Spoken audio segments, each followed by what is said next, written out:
గత వారం రోజుల నుంచి కురుస్తున్న భారీ వర్షాలకు కోమట్లగూడెం బోర చెరువు ముత్తడిపోవడంతో తాత్కాలికంగా ప్రయాణికులకు ఏర్పాటు చేసిన డైవర్షన్ రోడ్డు పూర్తిగా ధ్వంసమైంది.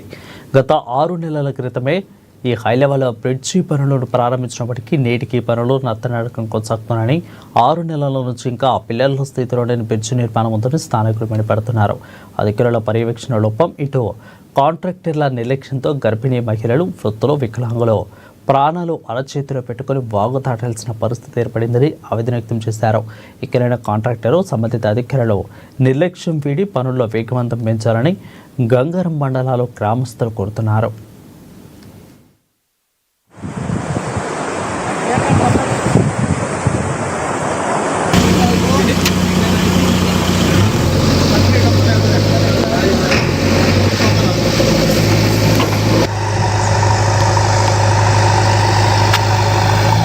మాకు ఉన్న ఈ మోరే చాలా ఇబ్బందికరంగా ఉంది. అయితే ఏంటంటే సరే శాంక్షన్ సరే అప్పట్లో తిరిగి శాంక్షన్ చేయించినాం. సరే లక్షలు కోట్లు శాంక్షన్ చేసిండు, సరే పర్వాలేదు. కానీ దీనికి అనుకున్న టైంలో మాకు వర్క్ జరగలేదు. ఆ వర్క్ ఏంటంటే సరే 3 నెలలు 4 నెలలు అవుతుంది. 4 నెలలు 5 నెలలకు వచ్చింది. అది టైం లేక మొత్తం అనుకున్న పడి మొత్తం కొత్తగా పోతుంది. ఇప్పటికి 3-4 రోజులు మాకు కొనే ఇబ్బంది అవుతుంది. ఎందుకంటే దీనికి ఉన్నది 4 గ్రామ పంచాయతీ నుంచి ఇది ఒకటే రహదారి. ఈ రహదారికి తప్ప ఇంకా వేరే మార్గాలు లేవు మాకు.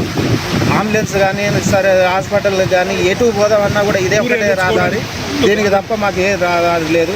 దీనికి మాకు చాలా నష్టం జరుగుతుంది. దీన్ని ఇప్పుడు తాత్కాలికంగా ఇప్పుడు పోస్తాను, కానీ అది కూడా ఉంటలేదు. మొన్న ఒక రోజు వచ్చే పోసిండు, అది ఎంబటే కొట్టగా పోయింది. మళ్ళీ ఇప్పుడు కూడా బూరలు లోపల పెడతలేరు. అది కూడా మాకు చాలా ఇబ్బంది అవుతుంది.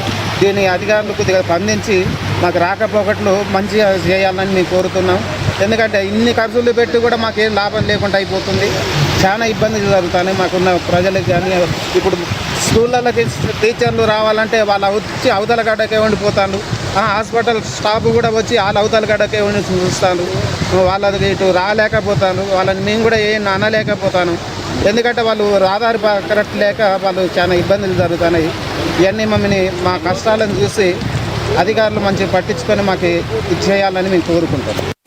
ఇప్పుడు నామమాత్రంగా వర్క్ చేయడం, దాని మీద ప్రస్తుతానికి ఏది చేసినా కానీ ఈ చెరువుకు 2 అలుగులు ఉండడం వల్ల అది ఎంత చేసినా కానీ ఇట్లాంటి మామూలు వర్క్ చేసినా కానీ అది శాశ్వతం కాదు. అది ఇవాళ రేపు మళ్ళీ భారీ వర్షాల వల్ల మళ్ళీ కొట్టుకుపోతుంది. దీని మీద చొరవ తీసుకొని కొంచెం గట్టిగా గట్టిగా బందోబస్తుగా కొంచెం నాణ్యత ఉండేటట్టు చేయడం చాలా